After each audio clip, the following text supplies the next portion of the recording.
Hello everyone and welcome to Nerd Goblin Art. I'm Lula. Right, I'm going to be doing a review with the Resiners PurAir, and I'm also going to be showing you how to make some really cute keyrings. They could be pendants as well if you really want them to. So I'm really looking forward to showing you how to do this and checking out the machine with you. So there's only one thing for us to do. Let's go play.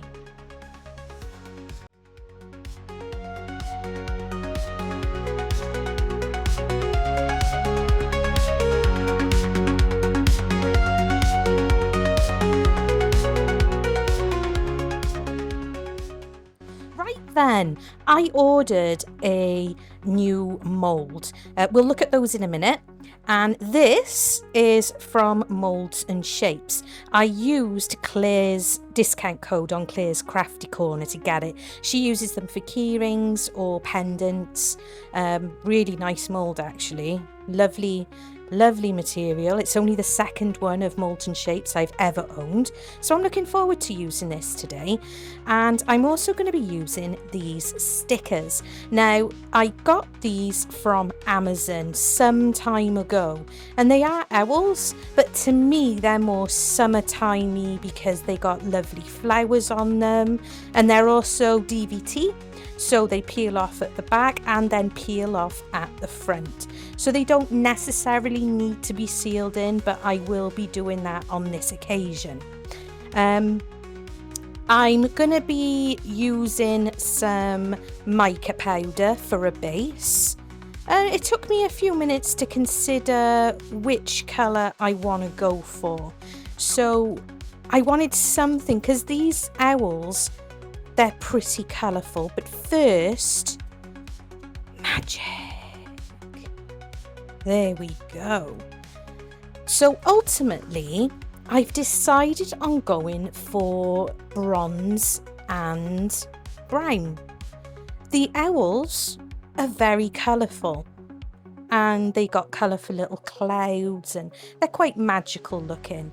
So I've decided to go for the brown and copper from Let's Resin. Really lovely colours. Sorry, chestnut and bronze. Don't know why I kept thinking just brown, but yeah, chestnut and bronze. They're really lovely colours, and they're really gonna bring out those gorgeous colours in the stickers. And I'm also going to be, well, I've already used the mixer so that I've had a really good mix, but as you saw, I still made sure to stir that resin. And I'm also going to add some glitter as well. Not a huge amount, but a little. Only about 2 scoops of each mica powder, because I've split the cups in half. And I'm using Super Sparkle White. You can get that from Mini Scenes GB, and that is listed in my description box. Only takes a small amount. You don't want to put too much of this stuff in, because it really can take over if you're not careful. But I definitely wanted that little bit of a sparkle in the base of the keyrings. I'm not too worried about any of the layers being absolutely equal, because I'm going to be doing a top layer of the clear resin once I've put the stickers down. So I'm making sure that I'm stirring in really well, because I don't want any big puffs of powder in amongst any of this. And while I'm mixing them up, we're just going to check out the Resiners machine. Now that's the PurAir, and as you can see, it's still in green.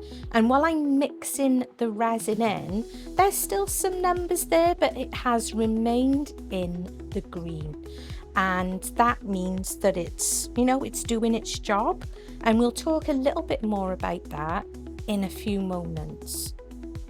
I'm really happy with the amount of powders mixed into the resin. And by the way, I'm using 1:1 epoxy by Mould, and that's MOULD.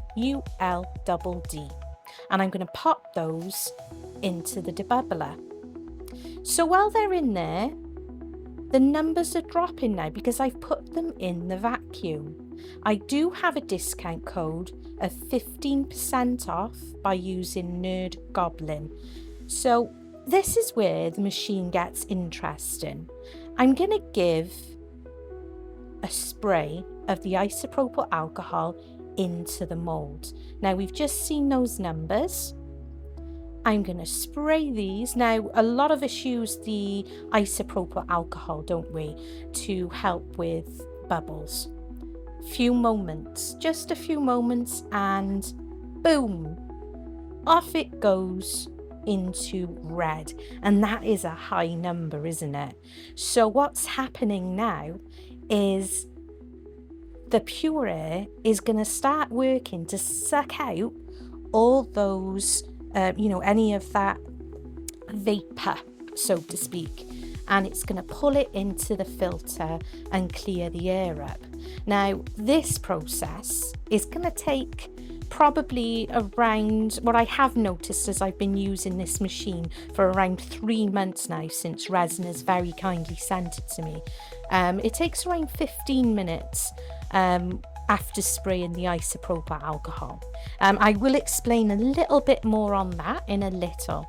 So at the moment, I'm just filling up the mould cavities. Now, I'm not going all the way to the top because I want space to pop in those lovely stickers, and then I want to do a top coat of clear resin just to make sure they're fully sealed in, even though these stickers would likely not go anywhere. But as they're going to be key rings, it probably is best because, key rings, on a bunch of keys could be chucked in a bag, in pockets, and things get rubbed together. That's what she said. Things get rubbed together, so it's best to. And, then you're not risking any stickers getting damaged or anything of the sort. My guesstimation was pretty guess-tastic, I must say. I was wondering, but I only made up, I believe, 6 fluid ounces of the resin, and then I obviously split them into the 2 cups because I knew I'd be splitting the colours, and I also knew they'd be going into the Resiners debubbler. And as you're aware, when you use the debubbler, well, you may not be aware actually, you may be very new to resin, the bubbles all come up, so you risk, if you have too much resin in your cup, it could spill out and make an awful mess in your debubbler machine. So it's always good to, I personally find with these types of cups that if you have anything over 5 fluid ounces, it's probably a good idea to, use another cup. Just to help as well, I'm just using my heat gun. This is also a Resiners one, but I purchased this one myself out of my own money. Whereas the Purifier was sent to, well, the PurAir, was sent to me by Resiners very, very kindly. And I have really been enjoying using it for the last 3 months or so. And there's been quite a few differences I personally feel with the quality of the air in my studio space. So I'm just tidying up around the moulds. This is just for me. This is just to make sure that when it comes to demoulding, it's a bit of an easier job. And I'm also making sure there's not too many bits of the coloured resin still hanging around on the sides of the mould, because I want it to be clear on the second pour. These are all cured, so I have already cut as close as possible to the pictures of the owls. Now, if you don't have nails like me, using this sellotape technique, you can use masking tape as well. It is a great technique to use if you're not very good at peeling stickers. And all you do is very carefully pull off the front and then pop them down. Up in the corner is my QR code for buying me a coffee. if you fancy supporting my channel at all in other ways other than memberships, that's the way to do it. You can buy me a coffee and anything I make from that goes straight back into the channel. So what I'm doing is I'm just rubbing down that sticker. When you get stickers like these, you have to be careful that it has actually adhered to your surface, because the parts of the sticker will pull back up. So this is just a little tool that I have for cleaning spatulas and stuff. But is super handy for very many other jobs as well. So I found a point to be able to pick it up and pulling it off, and I'm being really careful, as you saw, to make sure I was not pulling this away from the mold, because I don't want to break the seal. This is probably one of my favourite stickers out of all of them. I don't know why, but I thought as well I'd have a go at seeing if I could peel without doing the sticker method, and thankfully easily done with these stickers. But I thought I'd show you the sellotape method just in case you've never heard of it, because it's a really useful hack. And just positioning them. Now, I'm not going to show you doing every single one of these stickers. I just want to make sure that if you are new here and new to resin, that I'm showing you more of the tutorial part of it, so you know the better ways of doing them and you can pick up a few little tips here and there. But having a little tool like this is always handy, because you may have nails for actually peeling the stickers when they're not attached to the resin. But as you can see here, I was having a little bit of difficulty with this one. It's taken a little bit longer, and I've sped you up on this as well.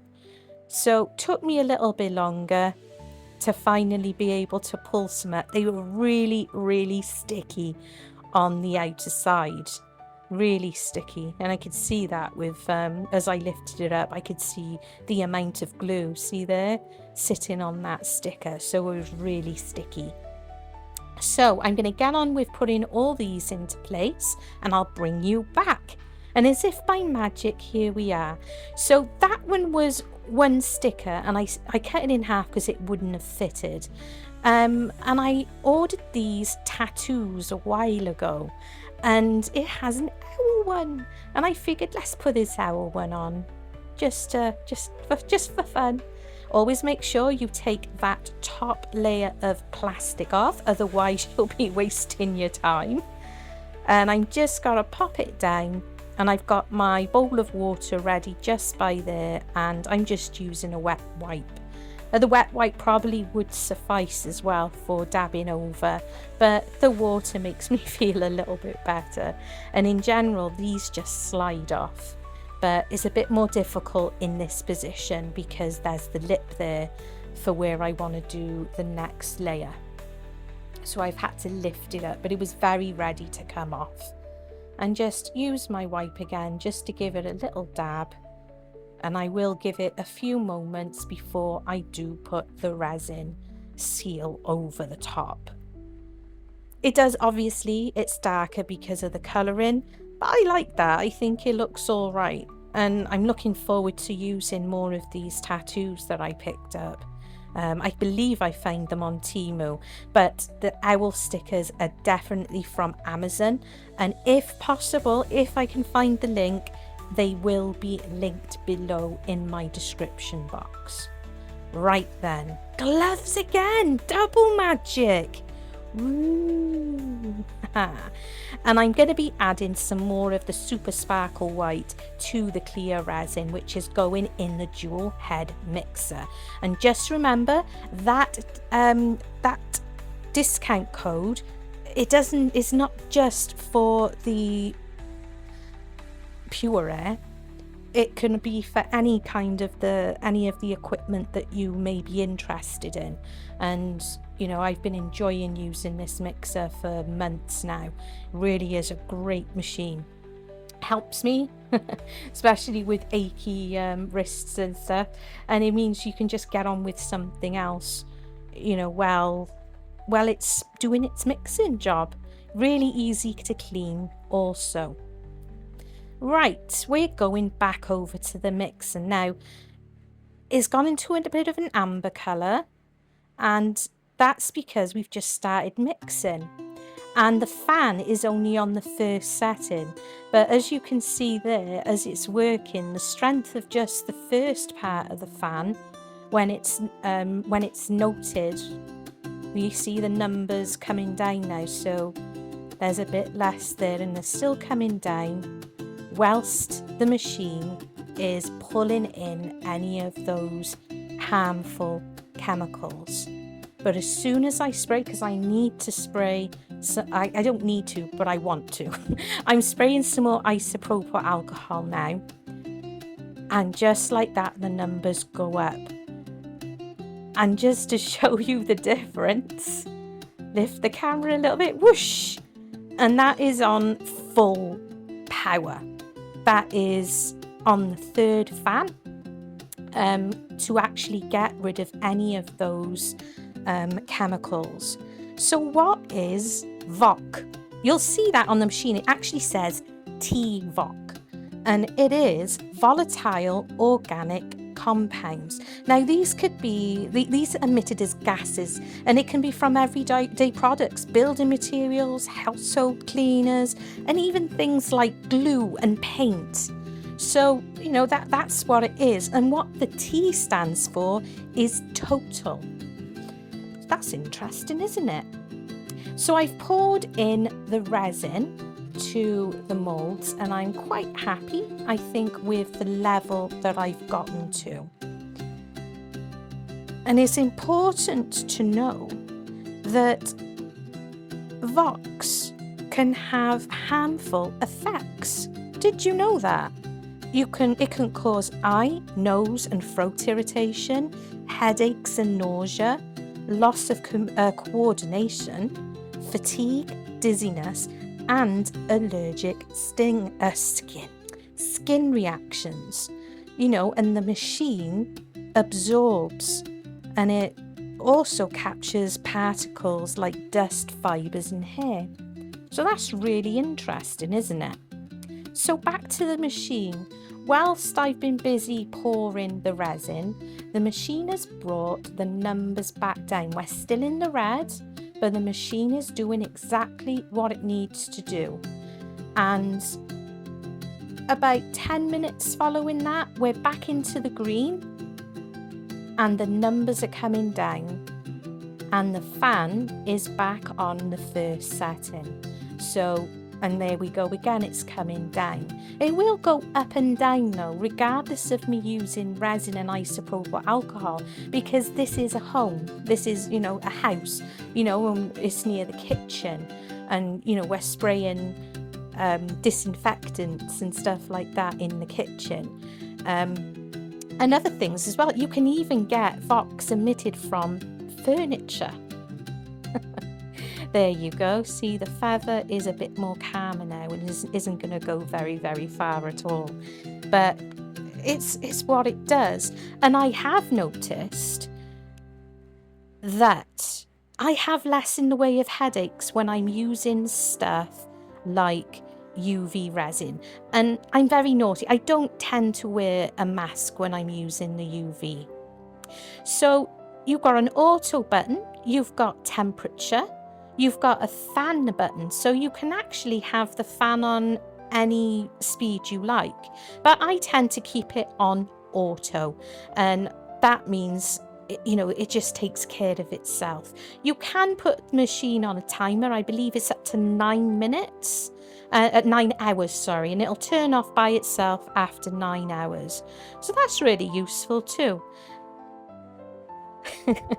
So you can see there, using the feather boa, I think I used it a few moments ago as well.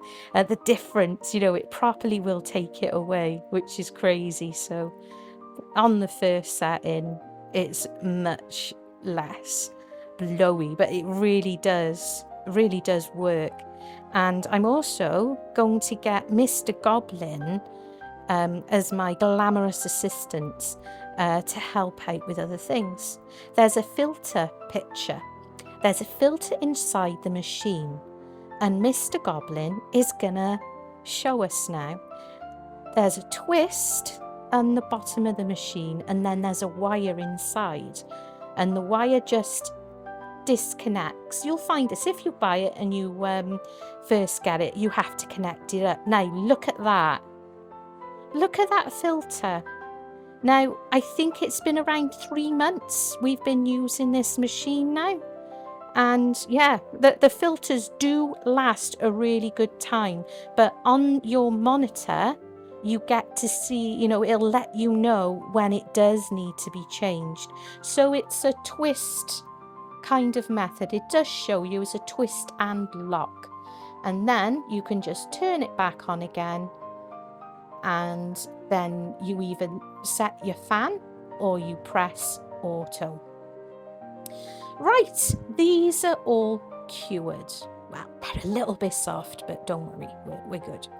And I'm going to take them all out and we'll have a little look at them. There we go.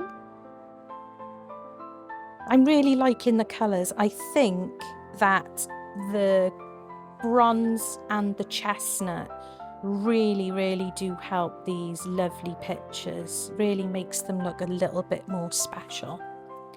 So while I'm doing that, and we're having a look at the pretty lovely sparkle on these, yeah, so the PurAir from Resiners, I really am impressed with it, and I am noticing the quality within our studio space. You know, we are in a big space, and we do have a 3D printer as well. One of them is a resin 3D printer, and although that printer has filters inside of it, we only ever actually really need to wear masks when changing over the resin, but the machine does note it and it takes it up.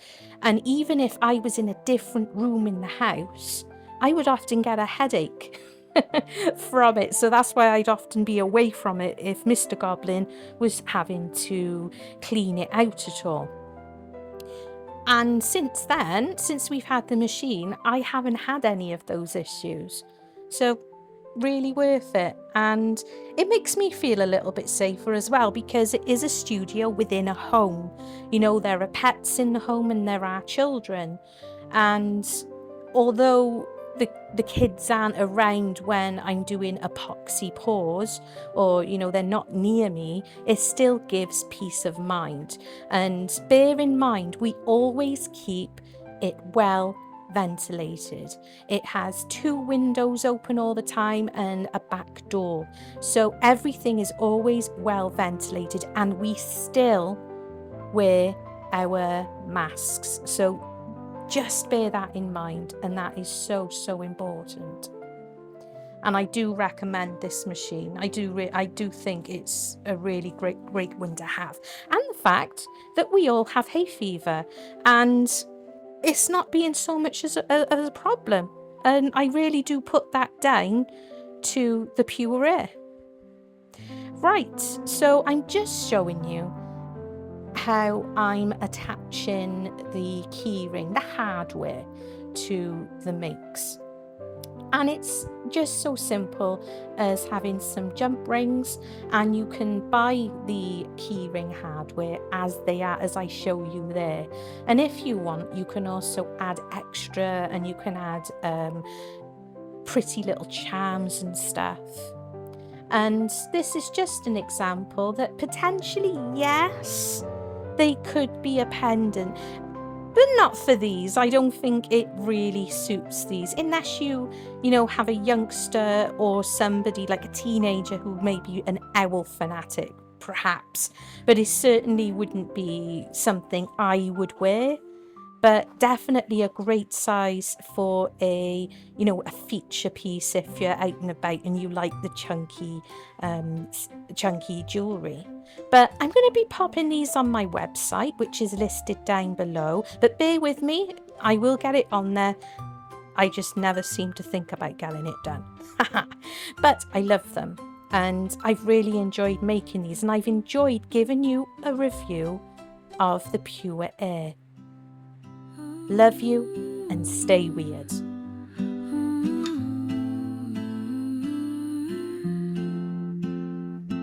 The nerd goblin whispers in my ear, stay weird, stay wild, no need to fear.